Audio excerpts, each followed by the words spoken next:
Olá você, tudo bem? Estamos aqui com o curso de formação técnica para atuação em cooperativa de crédito.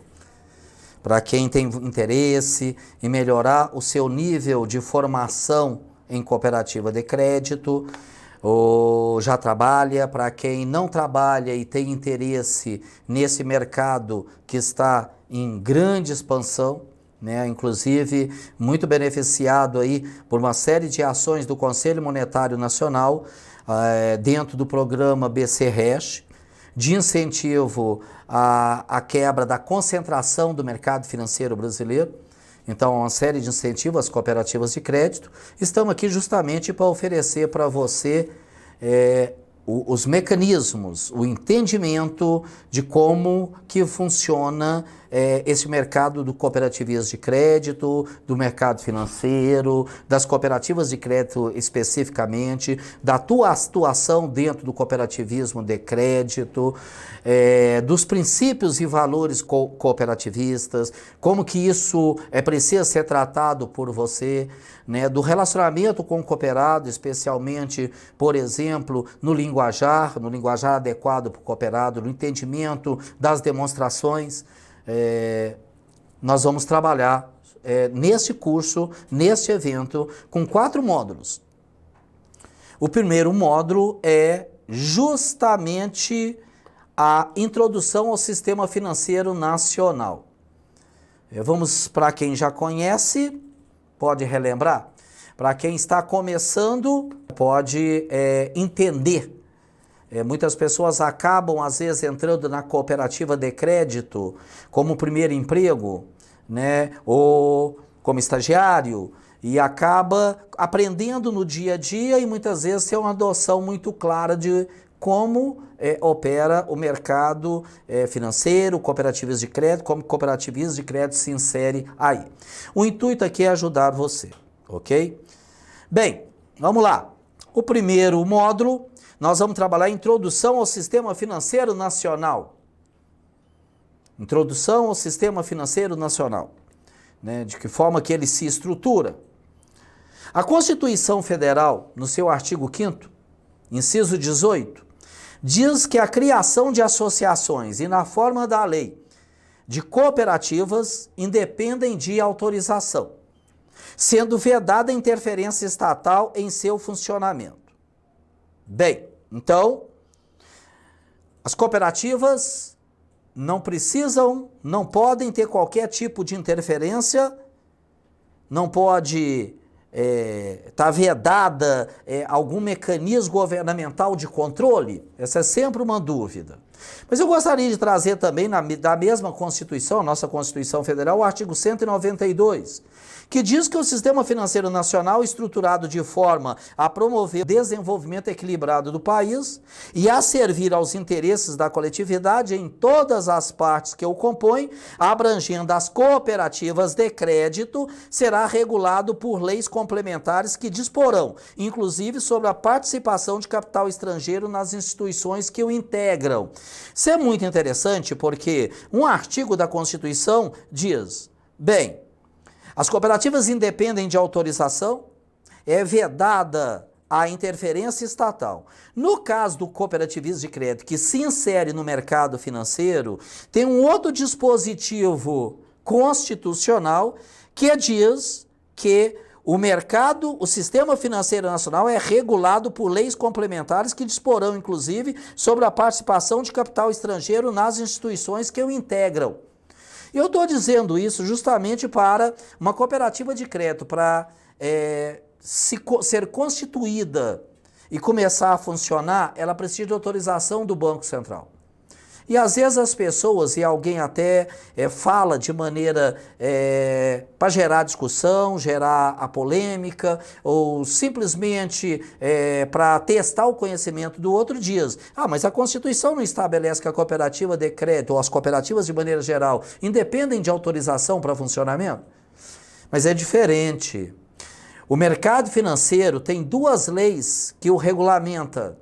A 4595 de 1964, estrutura o sistema financeiro, dispõe sobre isso, inclusive sobre a constituição do Banco Central, o papel do Banco Central. E no caso das cooperativas de crédito, uma lei complementar de 2009, que é a Lei Complementar 130. Então, para atuar no mercado financeiro, apesar do dispositivo constitucional que diz que não pode haver qualquer óbice, autorização de funcionamento, ou seja, independem, na realidade, no cooperativismo de crédito, por ser a cooperativa de crédito uma instituição financeira, sob a regulação do Conselho Monetário Nacional e do Banco Central, a Constituição, isso está regulamentado por uma resolução do Conselho Monetário Nacional, que é a 4434, depende sim de o Banco Central entender para que servirá aquela cooperativa, o seu processo de estruturação, seus planos de atuação financeiro, mercadológico, operacional, autorização do Banco Central e, ao funcionar, a supervisão do Banco Central. Eu já disse para vocês sobre a Lei 4595 de 1964. É uma lei que dispõe sobre o Sistema Financeiro Nacional. Mas também dispõe sobre o Banco Central, o Banco do Brasil e o Banco Nacional de Desenvolvimento Econômico e Social. E dispõe sobre as demais instituições financeiras públicas e privadas. Sistema Financeiro Nacional. Todas as instituições que estão ali. Então, se você, por exemplo, tem interesse em trabalhar numa cooperativa de crédito, está se preparando para isso, e é muito importante, e essas cooperativas vão ocupar um espaço muito maior do que tem hoje. Você não tenha dúvida disso. Ou você já faz parte de uma cooperativa de crédito e quer aprimorar o seu conhecimento, a primeira coisa, você precisa estudar, dar algumas boas lidas na Lei 4595. É essencial. Ó, José Carlos, mas é de 1964, ok? Mas ela é vigente? Ela que dispõe sobre o mercado financeiro brasileiro. O Conselho Monetário Nacional, e é interessante, né, entender qual é o papel do Conselho Monetário Nacional. A gente ouve muito falar de Conselho Monetário Nacional, a imprensa fala muito.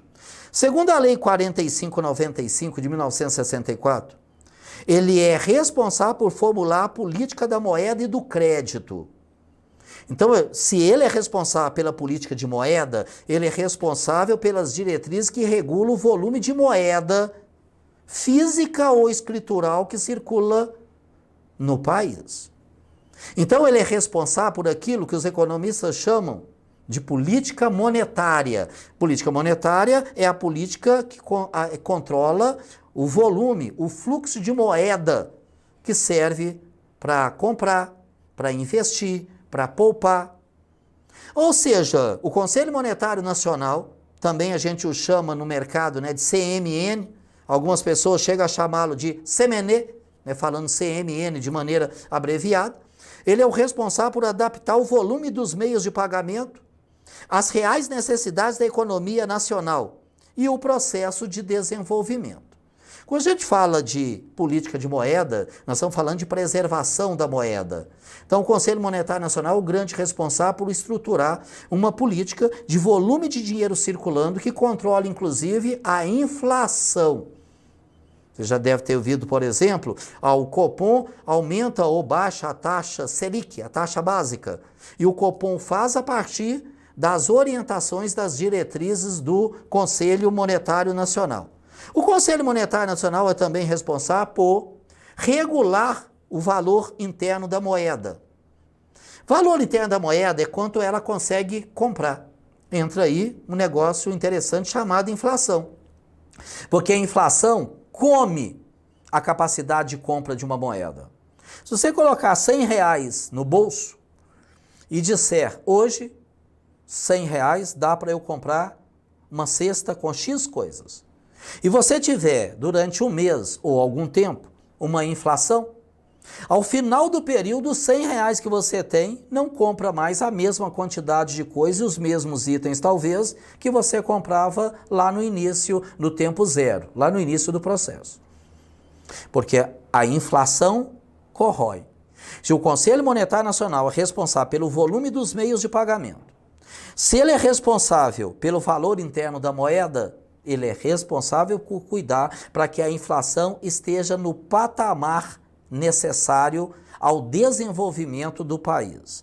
Para tanto, ele pode e deve prevenir ou corrigir os surtos inflacionários ou deflacionários, porque a inflação come o preço, o valor da moeda, a capacidade de compra. A deflação, no sentido inverso, aumenta a capacidade de compra, porque a deflação é o quê? A diminuição do preço dos produtos e serviços à disposição das pessoas. As depressões econômicas e outros desequilíbrios oriundos de fenômenos conjunturais relacionados a toda a estrutura do mercado financeiro. Também é papel do Conselho Monetário Nacional regular o valor externo da moeda e o equilíbrio no balanço de pagamentos do país. Então, a relação por meio de moeda do Brasil com outros países, o que nós chamamos de câmbio, a balança de pagamentos, né, ou seja, o resultado de tudo que o país paga e ou recebe. Isso gera um resultado positivo ou negativo, superavitário ou deficitário. Né, também é de papel do Conselho Monetário Nacional zelar, cuidar disso, tendo em vista a melhor utilização dos recursos em moeda estrangeira. Também é responsabilidade do Conselho Monetário Nacional orientar a aplicação dos recursos das instituições financeiras, quer públicas ou quer privadas, né, toda instituição financeira, tendo em vista propiciar nas diferentes regiões do país condições favoráveis ao desenvolvimento harmônico da economia nacional. Também é papel do Conselho Monetário Nacional propiciar o aperfeiçoamento das instituições e dos instrumentos financeiros, com vista à maior eficiência do sistema de pagamentos e de mobilização de recursos. Então, ele está sempre atento ao mercado financeiro, inclusive muito atento à internalização das normas do Comitê de Supervisão Bancária de Basileia, sediado no Banco Internacional de Compensações, na Suíça, que é um comitê responsável por propor recomendações, por recomendar regras de gerenciamento de riscos, gerenciamento de capital para as instituições financeiras em todo o planeta. Normalmente o Conselho Monetário Nacional internaliza essas regras. Por quê? Porque ele precisa, especialmente a partir da atuação do Banco Central, que é braço de supervisão, supervisionar as instituições financeiras para que elas estejam saudáveis, para que o mercado financeiro brasileiro esteja saudável. Também é responsabilidade do Conselho Monetário Nacional zelar pela liquidez e solvência das instituições financeiras. Ele precisa estar atento e tem braço forte para fazer isso, inclusive.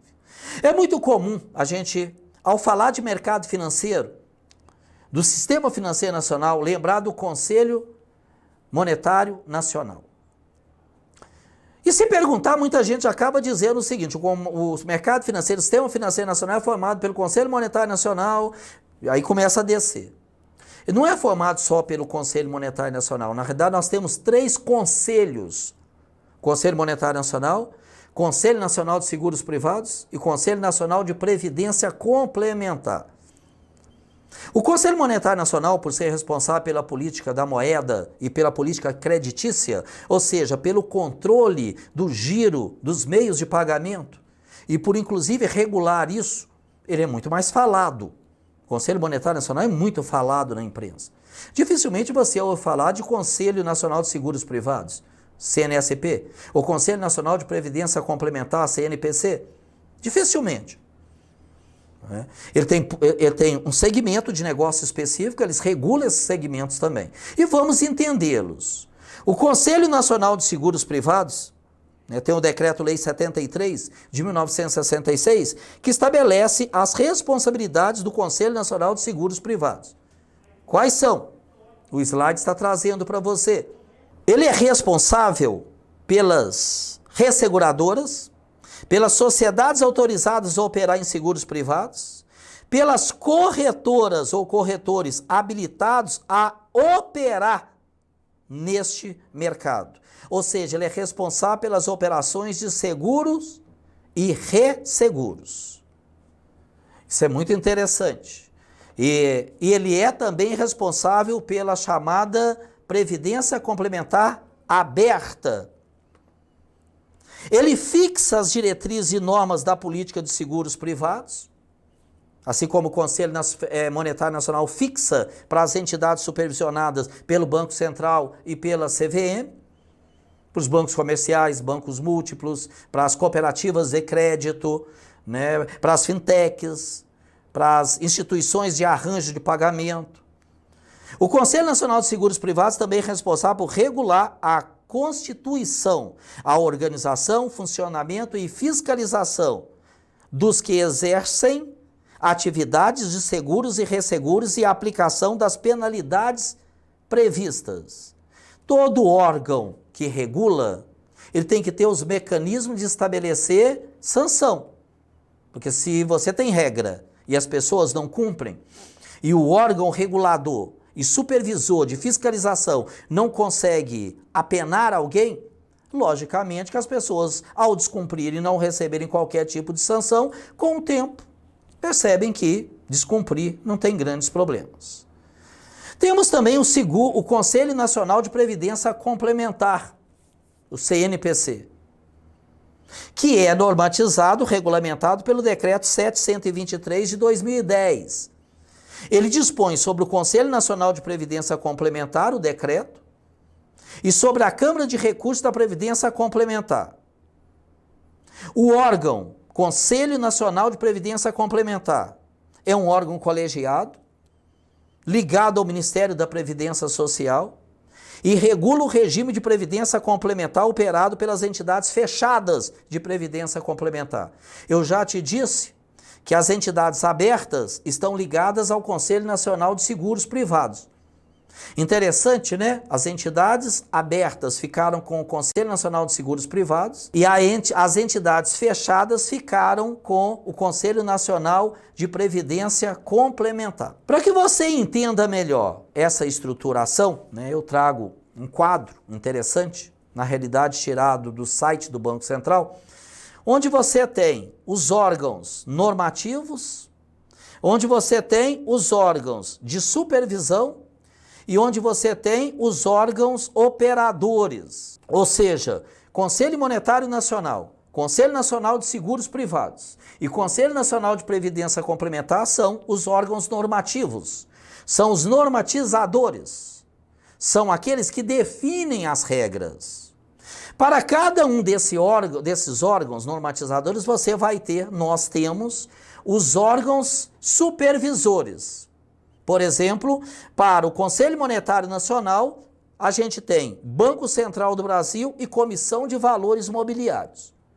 O Banco Central do Brasil está ligado à intermediação financeira, às instituições que captam recursos de quem tem superávit ou sobras, a poupança, e emprestam para quem tem dificuldades financeiras, ou seja, são os deficitários.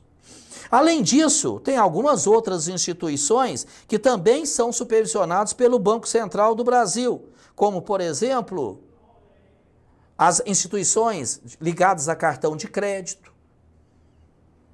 as instituições ligadas a consórcio, e a CVM está ligada ao mercado de bolsa. Consequentemente, ao estar ligada, né, supervisionando bolsa, ela é responsável também por aquelas que operam em bolsa, como, por exemplo, as entidades que listam ações, são listadas nas bolsas, ou seja, colocam ações no mercado. Então, ela está ligada à CVM, Comissão de Valores Mobiliários, aos títulos e valores mobiliários, ações, derivativos, né? Tudo aquilo que é negociado em bolsa. Ou seja, a bolsa, as corretoras, as distribuidoras. Os seguros, o Conselho Nacional de Seguros Privados, tem como supervisora a SUSEP, Superintendência de Seguros Privados, que o Conselho Nacional de Seguros Privados regulamenta e a SUSEP supervisiona as seguradoras, resseguradoras, entidades abertas de previdência e as sociedades de capitalização. Sociedades de capitalização são aquelas empresas que colocam produtos no mercado, você paga mensalmente, Ao final de um período, você tem descontado a taxa de administração, retorno de uma parte daquele recurso e normalmente ainda participa de sorteios no período. E nós temos o Conselho Nacional de Previdência Complementar, que tem como entidade supervisora a Previc, ou a Superintendência Nacional de Previdência Complementar, que regulamentam e fiscalizam, respectivamente, as entidades fechadas de previdência complementar, também chamadas de fundos de pensão.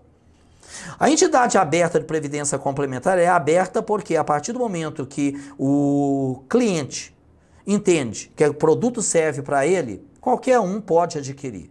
A entidade fechada de previdência complementar só pode atender um público específico. Por exemplo, um fundo de pensão, que faz os recolhimentos, as contribuições das pessoas, aplica no mercado para gerar um volume acumulado para as pessoas resgatarem isso na aposentadoria. E é de uma entidade, uma organização específica, só os empregados daquela organização podem ser participante desse fundo de pensão. Por isso que é fechado, não é aberto. A Lei 4595 traz também o Banco Central do Brasil. Inclusive, transforma a então chamada, até a aprovação da lei em 64, a Superintendência da Moeda e do Crédito, que era chamada de SUMOC, em uma autarquia federal denominada Banco Central do Brasil. Se o Conselho Monetário Nacional é o grande responsável pela política, tanto monetária, dos meios de pagamento, quanto do crédito, o Banco Central é o grande responsável por operar essas políticas. É como se fosse o Conselho de Administração de uma instituição responsável pelas políticas e a gestão executiva responsável pela execução. O Banco Central funciona como aquele que executa, que dá cumprimento e, consequentemente, fiscaliza. Então, se você pega a Lei 4595, vai dizer que o Banco Central exerce a fiscalização das instituições financeiras e aplica as penalidades previstas. Então, atuar no mercado financeiro, especialmente numa cooperativa de crédito, é estar muito atento a tudo aquilo que é uma determinação do Conselho Monetário Nacional e do Banco Central. E antes deles, lógico, as leis. Eu estou me referindo nesse momento à regulamentação infraconstitucional, ou seja, abaixo das leis. Também é papel do Banco Central conceder autorização às instituições financeiras a fim de que possam funcionar no Brasil. É isso que faz aquela relação lá no começo, quando eu disse, um dispositivo da Constituição diz que as cooperativas precisam ter liberdade para serem constituídas. No entanto, a partir da Constituição, de um outro artigo, da estruturação legal e regulamentar do mercado financeiro, o Banco Central é que autoriza o funcionamento do Brasil. E não ficaria adequado cooperativa de crédito, por exemplo, começar a funcionar sem autorização do Banco Central. Quebraria a espinha dorsal do sistema financeiro nacional. Não se concebe isso. Uma outra responsabilidade do Banco Central é ele autorizar as transformações, fusões, incorporações, que entidades financeiras sejam encampadas, ou seja, nenhum movimento no mercado financeiro há entre as instituições financeiras, sejam de criação, constituição ou transformação, que o Banco Central não tenha que receber um processo, analisar e decidir se aceita ou não. É função do Banco Central. Isso é muito importante para a gente entender a importância do Conselho Monetário Nacional e do Banco Central. Eles são os grandes xerifes do mercado financeiro. Logicamente, para tudo isso funcionar, a gente tem uma estrutura, uma hierarquia legal, uma hierarquia regulamentar, é a hierarquia das leis, hierarquia legal. O que vem primeiro, o que vem depois. Logicamente que a primeira lei de um país é a nossa Constituição Federal. E as emendas, que acabam a serem aprovadas virando a própria Constituição. A nossa Constituição, se cumpridos os regulamentos legais, especialmente constitucionais, ela pode ser alterada naquilo que se pode, que não são as chamadas cláusulas pétreas. Debaixo da Constituição Federal, a gente tem as leis complementares, que regulam pontos da Constituição. A Lei 4595 tem força de lei complementar.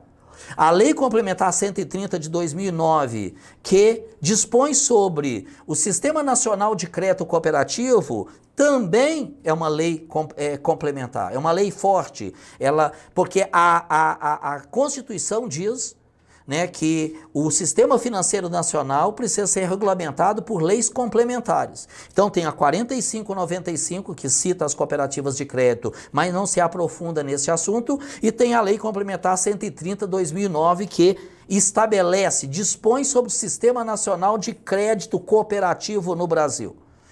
Abaixo das leis complementares, a gente tem as chamadas leis ordinárias.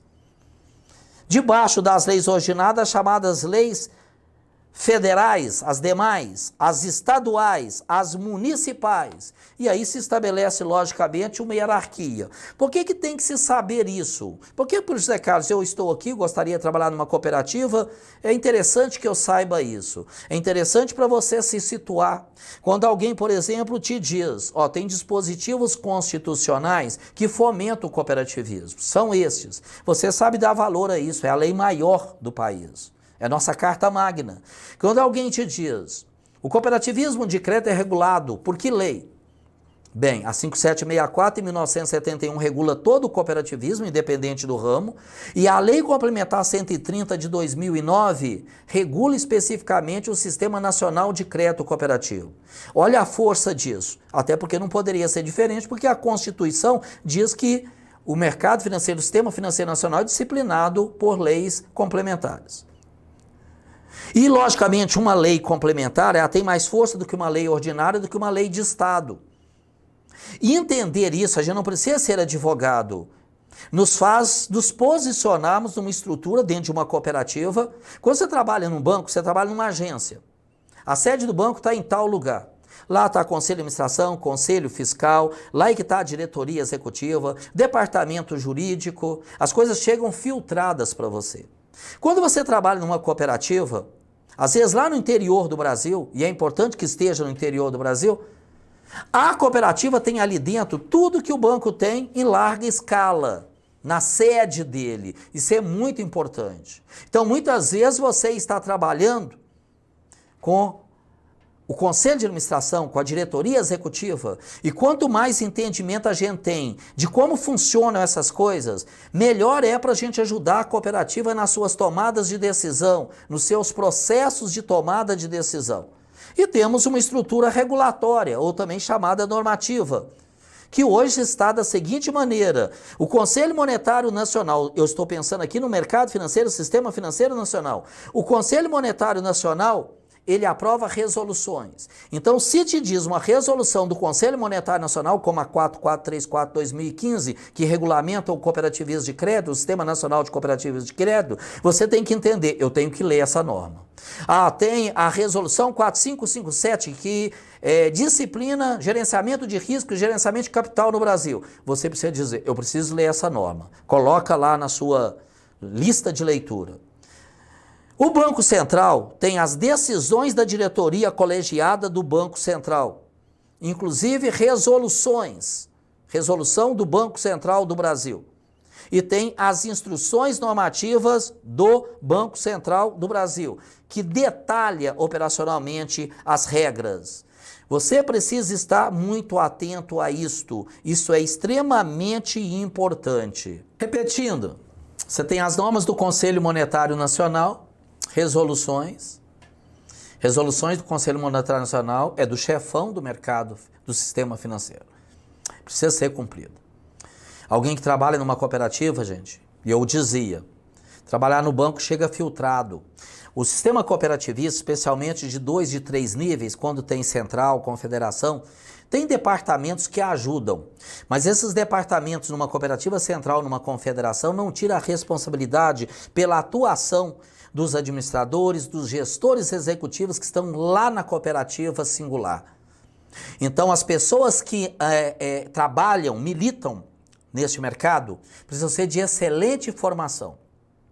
Num país em que muitas vezes o histórico de leitura não é bom, As pessoas às vezes não gostam muito disso. Ah, não, Zé Carlos, não tenho tempo de ler. Zé Carlos, eu chego cedo na cooperativa, estou atendendo cooperado, vou até tarde, ainda tenho que fazer um pós-graduação não sei onde, estou estudando. Ok.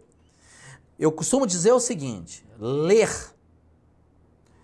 ter tempo para, é uma decisão. Atender o tempo todo e não conseguir ler, não conseguir melhorar a formação, te traz um problema sério. Você tem muita boa vontade para atender e em muitos momentos você vai atender de maneira inadequada. Então, aquilo que parecia ser ótimo, porque eu estou atendendo o tempo todo, em alguns momentos está, na realidade, gerando riscos que não deveriam estar sendo gerados para a cooperativa, que um atendimento que não tem a qualidade necessária, ele gera riscos para a cooperativa. Então você tem as regras do Conselho Monetário Nacional, você tem as regras do Banco Central, a gente tinha circulares hoje chamadas também de resoluções do Banco Central, ou instruções normativas do Banco Central, né? As resoluções do Banco Central são decisões da diretoria colegiada. Normalmente o Banco Central, gente, ele não tem poder para regular o mercado, o sistema financeiro nacional. Os documentos, seja resoluções do Banco Central ou instruções normativas, elas precisam estar amparadas por uma resolução, por uma aprovação do Conselho Monetário Nacional. Então, o Conselho Monetário Nacional está lá em cima. Depois das resoluções, das normas do Banco Central, do Conselho Monetário Nacional e do Banco Central, vem, logicamente, as normas internas do sistema cooperativista, da cooperativa em que você estiver trabalhando. Chamo sempre muita atenção para uma coisa. Trabalhar no sistema financeiro é trabalhar num setor que é altamente regulamentado. Pessoas para trabalhar no sistema financeiro têm que ter disponibilidade para a leitura. Principalmente ao atuar numa cooperativa de crédito que tem o mercado financeiro, as soluções de mercado financeiro e tem de um outro lado o cooperativismo, a doutrina cooperativista.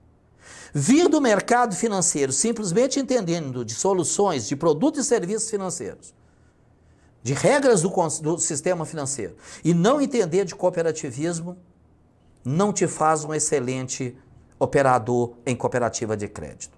Você está meia boca.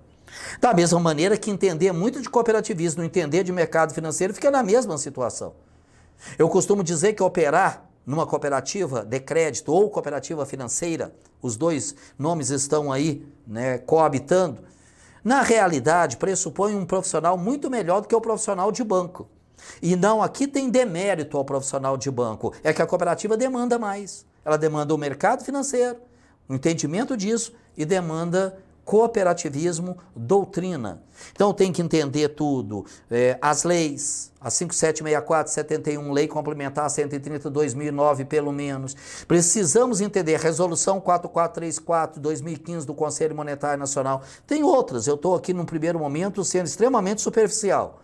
Precisamos entender as normas internas do sistema de crédito cooperativista no qual a cooperativa que você for trabalhar ou trabalha estiver inserido.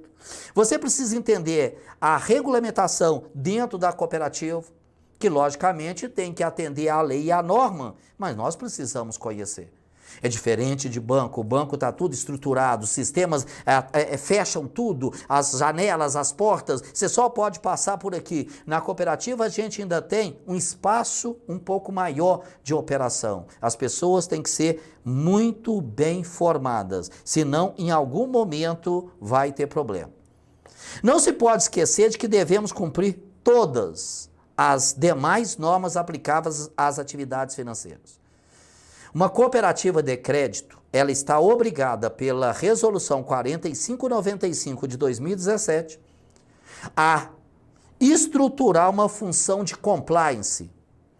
Função de compliance tem alguns objetivos. Um deles é assegurar que todas as pessoas que ali atuam, todos os sistemas sejam desenvolvidos e operados de forma a cumprir leis e normas. A cooperativa de crédito não precisaria nem dessa norma, porque ela é uma instituição ética.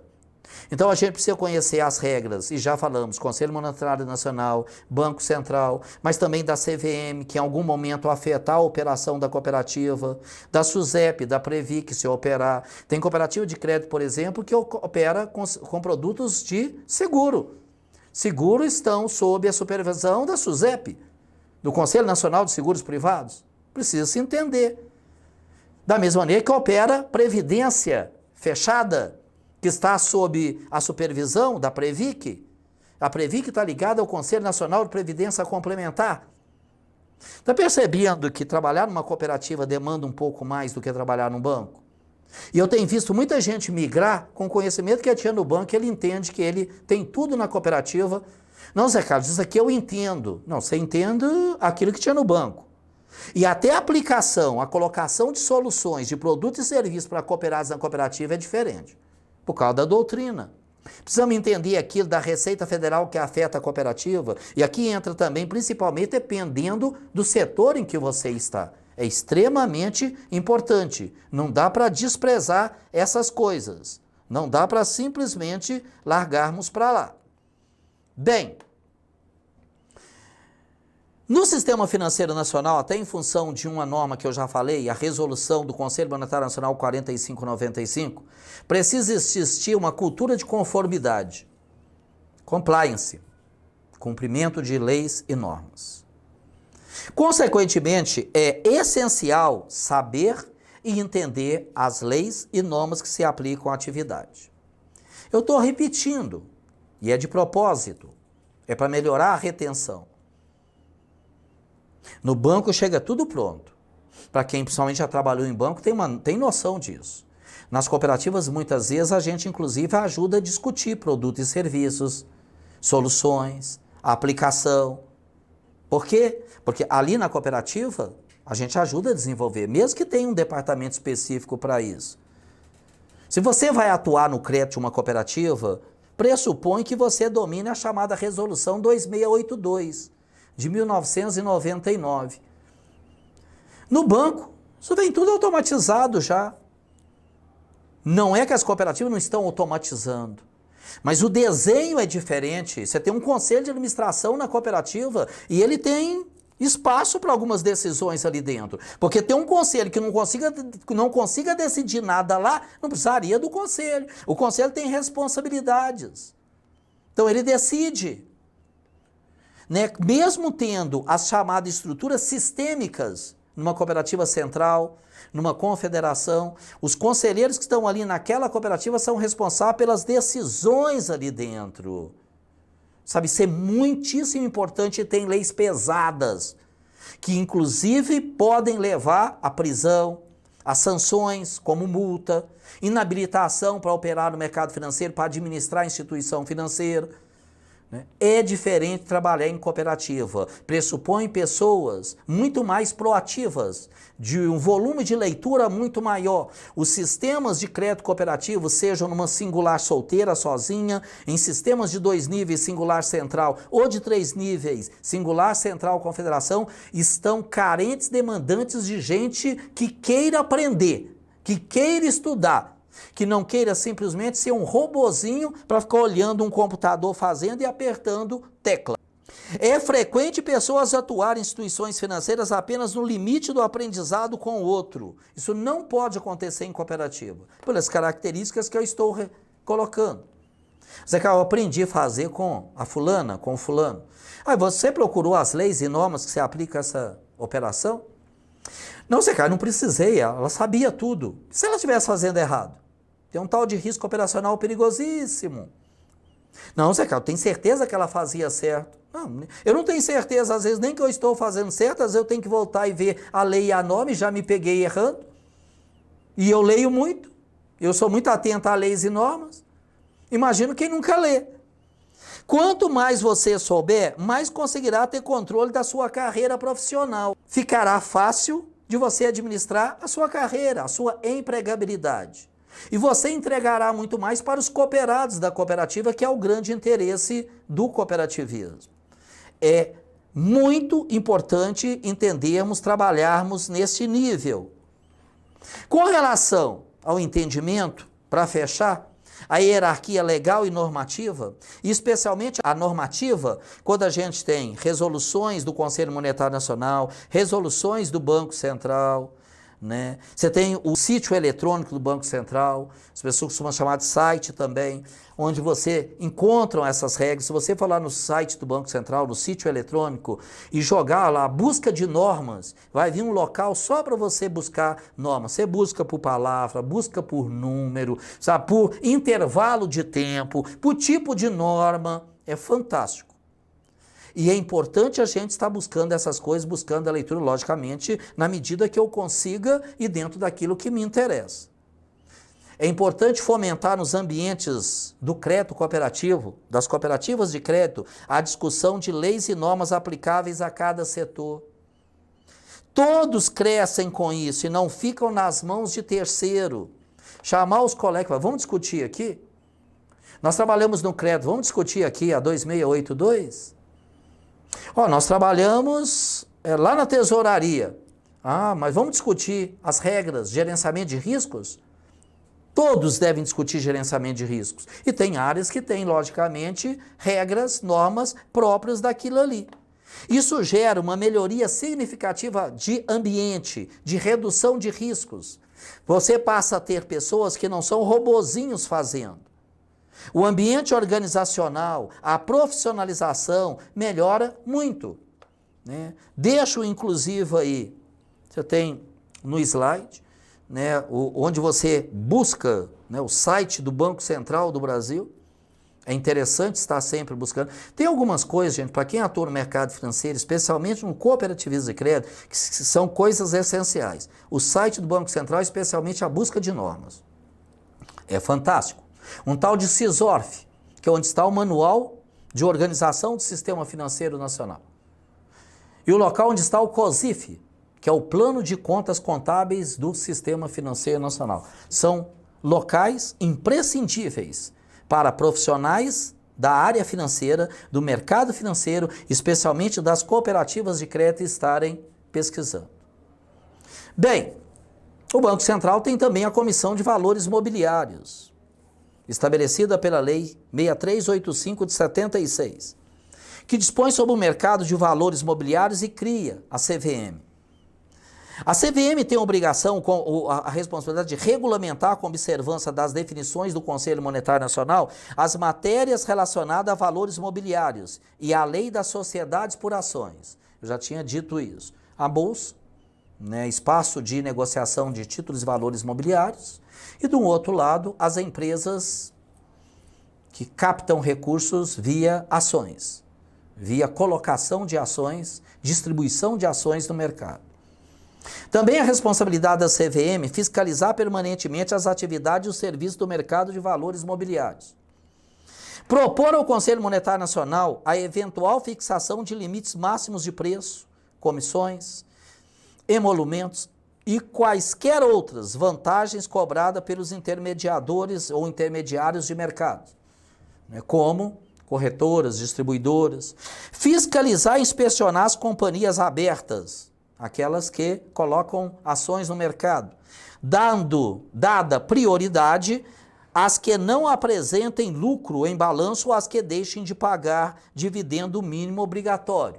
Dividendo é a remuneração pelo capital integralizado do acionista, né? Este é o mercado da nossa hoje chamada B3, a nossa Bolsa de Valores, Mercadorias e Futuros, né? O local onde se comercializa. A Superintendência de Seguros Privados, ligada, né, hierarquicamente ao Conselho Nacional de Seguros Privados, é a executora da política traçada pelo Conselho Nacional de Seguros Privados.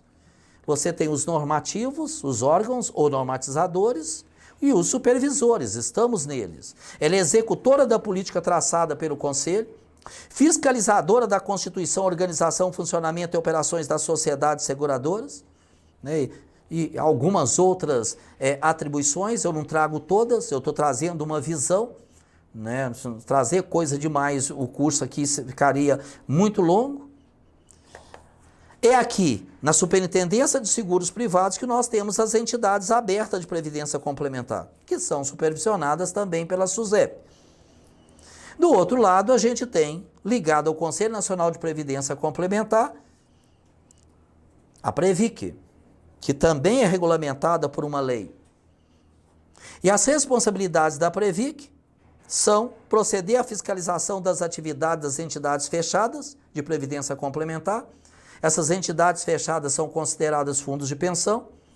Elas são complementar, né, porque elas, de alguma maneira, contribuem para o regime geral de previdência, o INSS, contribuem na medida que eu, como pessoa, contribuo também para a previdência complementar para facilitar, por exemplo, a minha vida na aposentadoria daqui a X anos.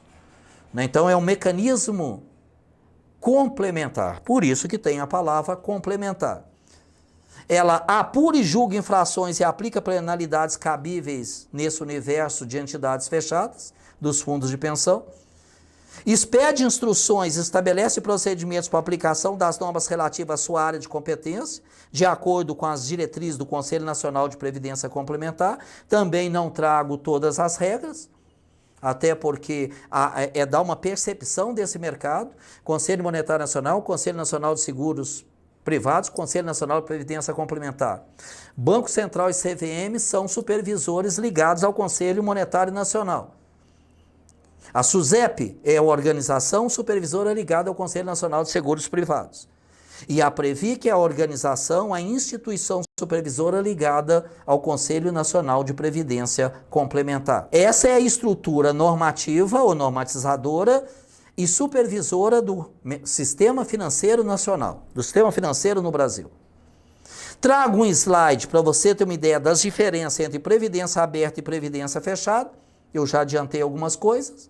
A previdência aberta é composta por produtos oferecidos por instituições financeiras, como bancos ou seguradoras, a qualquer interessado, é aberto. Enquanto do outro lado, a previdência fechada são constituídas por ou para empresas, sindicatos, associações ou cooperativas e são de uso exclusivo dos funcionários ou associados, de maneira extensível também aos familiares.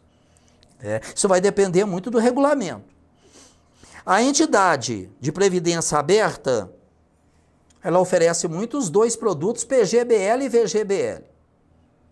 Do outro lado, você tem os fundos de pensão com os planos de previdência, que podem servir para aposentadoria e servir apenas para acumulação de recurso, como, por exemplo, para construir uma casa, para construir alguma coisa, para comprar alguma coisa, para a faculdade de um filho, de um sobrinho, de um neto, alguma coisa assim, fazer acumulação de recursos e receber lá na frente, podendo receber de uma única vez, podendo receber parcelado, e aí tem que observar o regulamento do fundo. Na entidade de previdência aberta, elas objetivam lucro. Costumam cobrar taxas de administração e taxa de carregamento. Taxa de carregamento é quando a gente vai lá e faz um aporte, deposita um valor extra e ela cobra um percentual sobre aquele depósito extra. Nas entidades de previdência fechada, elas não objetivam lucro. Não são instituições de lucro. Por isso, costumam ser até mais baratas. E aí precisa olhar a política de cada uma. Nas entidades abertas, há uma tendência a menor rentabilidade, justamente porque visa lucro. Menor rentabilidade para o participante. Enquanto que na previdência fechada, há uma tendência para maior rentabilidade. E lógico que a gente tem que administrar isso. Não é simplesmente fechar com qualquer uma. E se você vai trabalhar numa cooperativa e você oferece previdência fechada, você tem que entender as demais, as regras a que você oferece. Não pode entender só a sua, entendeu inclusive no mercado de previdência. As previdências abertas revertem o lucro para os acionistas, são sociedades anônimas, enquanto que as previdências fechadas revertem 100% da rentabilidade para os participantes. Aqui não tem, né, o acionista, aqui todos os participantes são pessoas que estão contribuindo para lá na frente fazer um saque o total de uma única vez ou receber parcelado, como por exemplo numa aposentadoria. Você precisa tomar muito cuidado com as questões relacionadas à tributação. E eu não vou entrar nisso aqui. Mas é algo que já fica, vai trabalhar na cooperativa de crédito, ou já está trabalhando e trabalha com previdência. Um ponto que precisa ser muito bem olhado é a tributação aplicável, tanto na previdência aberta, porque a cooperativa pode não ter a aberta, muitas vezes a cooperativa tem a fechada. Mas eu preciso conhecer a aberta porque de alguma maneira concorre, né? E entender logicamente como que é a tributação daquele ou daqueles fundos específicos. Entramos também, gente, no conceito de intermediação financeira. Intermediação financeira é quando superavitários, pessoas que têm dinheiro sobrando, para poupar, para investir, deposita o dinheiro numa instituição financeira. Essa instituição financeira fica no meio entre quem tem dinheiro excedente, superávit, sobra, e a pessoa que é, na outra ponta, deficitária. Tem dinheiro faltando, tem um fluxo negativo de caixa. Se o fluxo está negativo, precisa de dinheiro. A intermediação é quando o banco, a cooperativa de crédito se interpõe entre esses dois. Uma das principais atividades da cooperativa de crédito é a intermediação.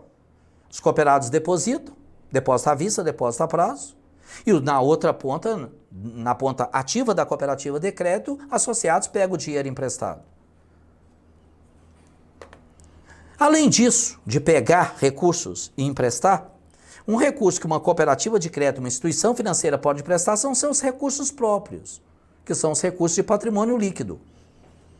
E mais à frente a gente vai ver isso melhor, essa questão de patrimônio líquido, de passivo, de ativo. A gente tem no Brasil uma regulamentação ligada às caixas econômicas.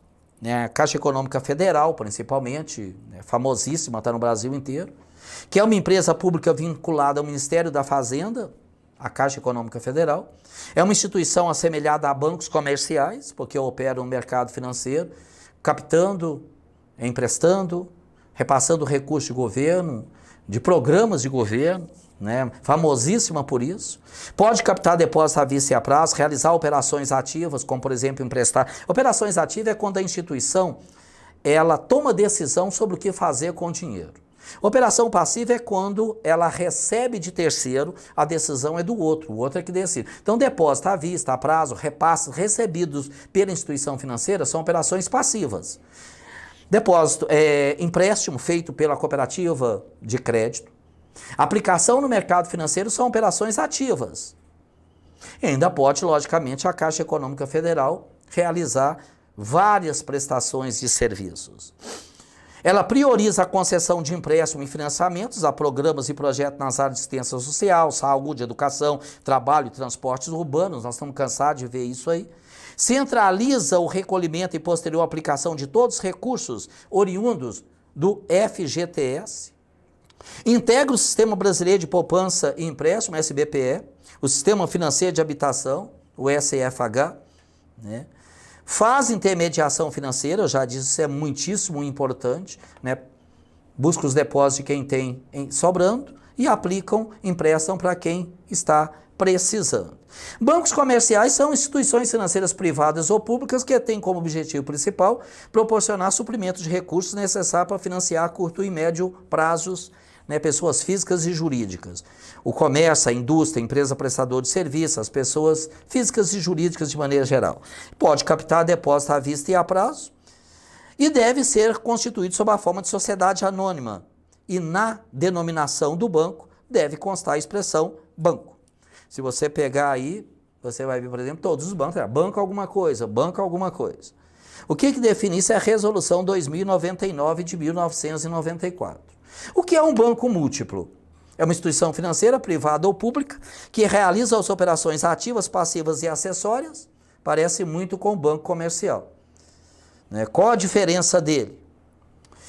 O banco múltiplo, ele precisa ter uma carteira de comercial e precisa ter uma carteira de investimento. É preciso ter pelo menos uma dessas carteiras. E tem uma outra, tem várias carteiras no mercado, Tem carteira comercial, de investimento, desenvolvimento, crédito imobiliário, arrendamento mercantil. Ele precisa ter pelo menos uma dessas duas.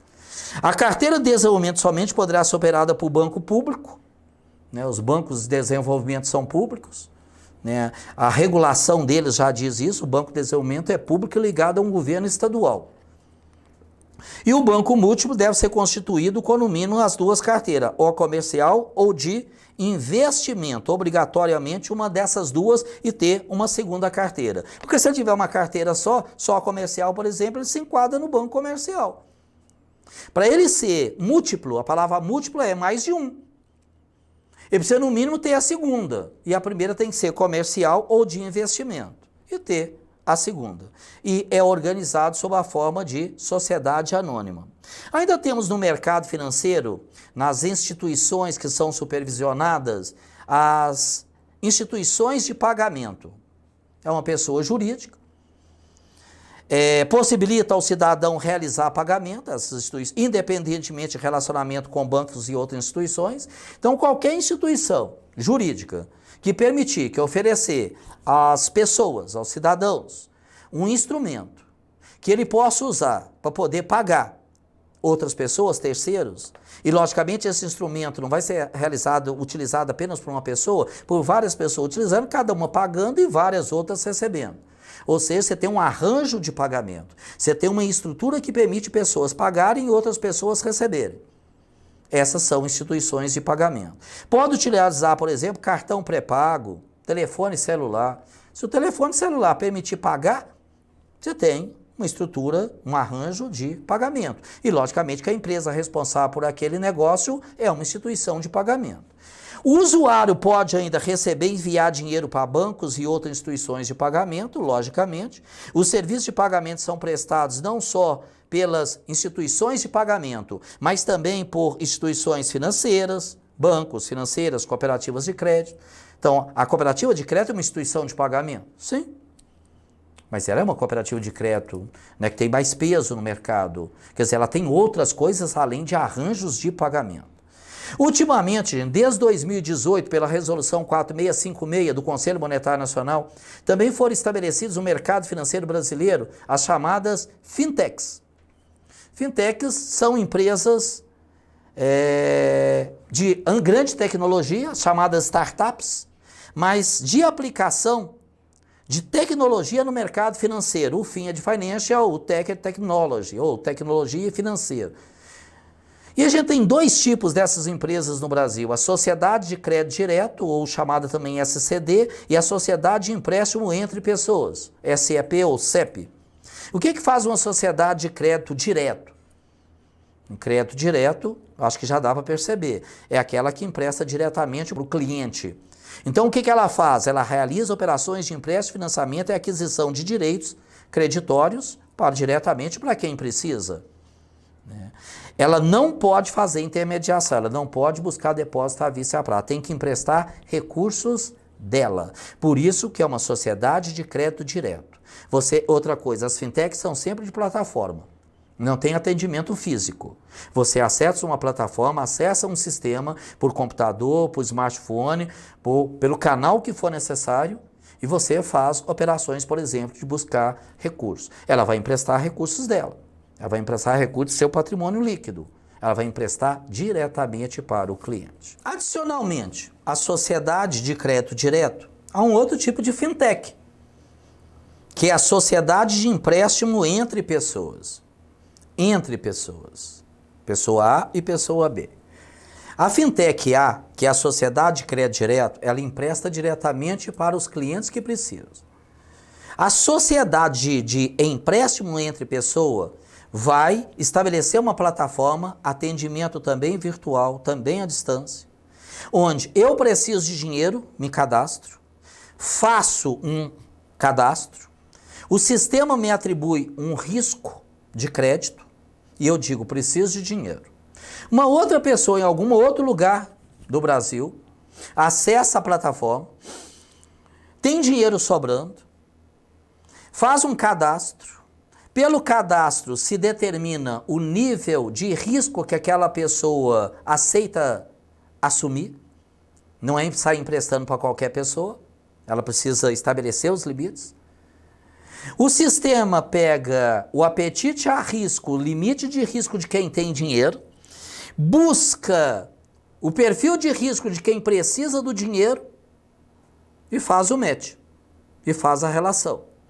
E junta os dois e diz, um precisa e o outro tem. Então quem tem empresta aí. Ou seja, esta sociedade de empréstimo entre pessoas, ela vira um meio de ligar quem tem superávit, quem tem dinheiro sobrando, excedente e quem está precisando desses recursos. Consequentemente, é uma instituição que na denominação deve constar a expressão sociedade de empréstimo entre pessoas, Ela objetiva a realização de operações de empréstimo e financiamento entre as pessoas, exclusivamente por meio de plataforma eletrônica. As fintechs não têm atendimento presencial. A gente já tem visto aí instituições trabalhando no Brasil. Só via eletrônica, só à distância. Faz análise de crédito para clientes, para terceiros, faz cobrança de crédito de clientes e terceiros, representante de seguro na distribuição de seguro relacionado com as operações que pode fazer de crédito entre pessoas, então pode trabalhar adicionalmente, acessoriamente, seguros, e submissão de moeda, emissão de moeda eletrônica. Eletrônica por quê? Porque moeda escritural, eletrônica, porque ao trabalhar, por exemplo, fulano emprestou para ciclano, ao creditar o ciclano é uma moeda eletrônica, né? Temos as administradoras de consórcio, também como entidades supervisionadas, especialmente do Banco Central, que são pessoas jurídicas voltadas à administração de grupos de consórcio, constituídas sob a forma de sociedade limitada ou sociedade anônima e autorizada a funcionar pelo Banco Central do Brasil também. E as cooperativas de crédito, né, que desde década de 90, 92, ganhou um grande reforço em 2003, quando a Resolução 3.106 permitiu as cooperativas de livre admissão, ou seja, cooperativa que não precisa atender um público específico, pode ter um atendimento a um público amplo. São sociedades de pessoa e não de capital, e aí começa a fazer uma diferença medonha. Se você já trabalhou um dia em banco, ou está vendo os bancos funcionarem, os bancos são instituições de capital. O que significa isso? Os donos são representados ali dentro pelo peso que eles têm de capital colocado, integralizado. Numa cooperativa, independentemente de quanto capital tem um cooperado, todos têm os mesmos direitos. É o princípio da igualdade. Logicamente que o acesso a produto e serviço vai depender de capacidade da pessoa, entre o tal do valor, às vezes até alguns entendem como princípio a chamada equidade.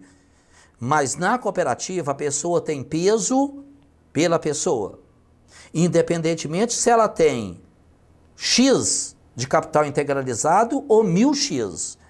No caso dos bancos, quem tem mais dinheiro tem mais domínio. Aliás, quem manda dentro de uma instituição, na assembleia inclusive, são o acionista ou acionistas majoritários. Quem tem mais de 50% das ações. A cooperativa não. A cooperativa na assembleia, cada cooperado tem um voto, independentemente de quanto ele tem de capital integralizado.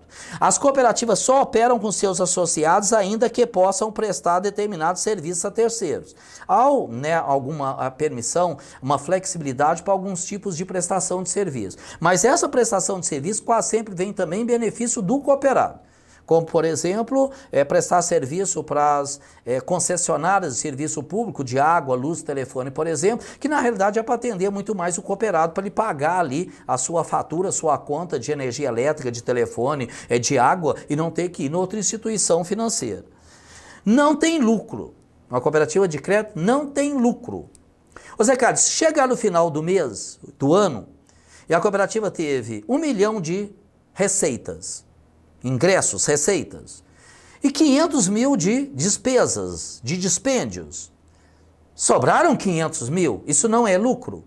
Na cooperativa isso é chamado de sobra. E se der negativo, de perda. A gente não tem lucro. Isso é muito importante porque se uma cooperativa tiver lucro, no conceito lucro, ela tem então o quê? Tributar o lucro, especialmente em imposto de renda sobre lucro e contribuição social sobre lucro. O que dá uma senhora soma de recursos, um senhor percentual. A cooperativa não paga esse imposto, ou esses impostos. Porque se há mais receita do que despesa, o que sobra é sobra. Isso é muito importante, que é muito comum você encontrar alguém numa cooperativa, o que pressupõe desconhecimento, inclusive, do mercado cooperativista de crédito e das leis, das regras de tributação. Pessoas, já vi publicação, a cooperativa teve um lucro de tanto. A cooperativa não tem lucro.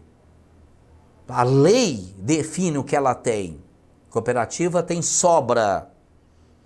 Podem objetivar resultados positivos? Sim.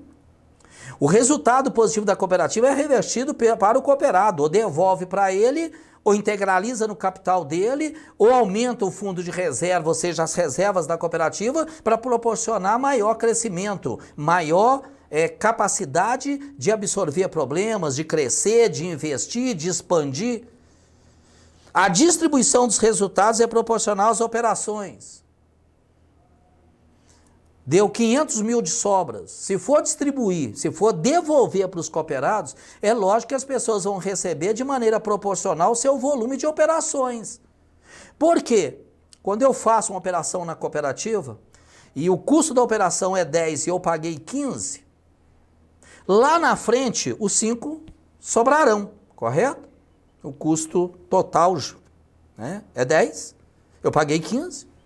Esses 5 ao sobrarem, deles serão deduzidos as destinações que a lei e o estatuto determinam. Por exemplo, pelo menos um fundo de reserva, que tem que ser pelo menos 10%, e um fundo de assistência técnica educacional social, que tem que ser no mínimo 5%. Você pega o que sobrou, 5%, tira 10%, tira mais 5%, ou seja, tira 15%, e o que sobra dos 5%, em tese, tem que ser devolvido para a pessoa que pagou aquela operação. Porque se devolver para o outro, numa outra operação, você está transferindo recurso entre os cooperados sem explicação.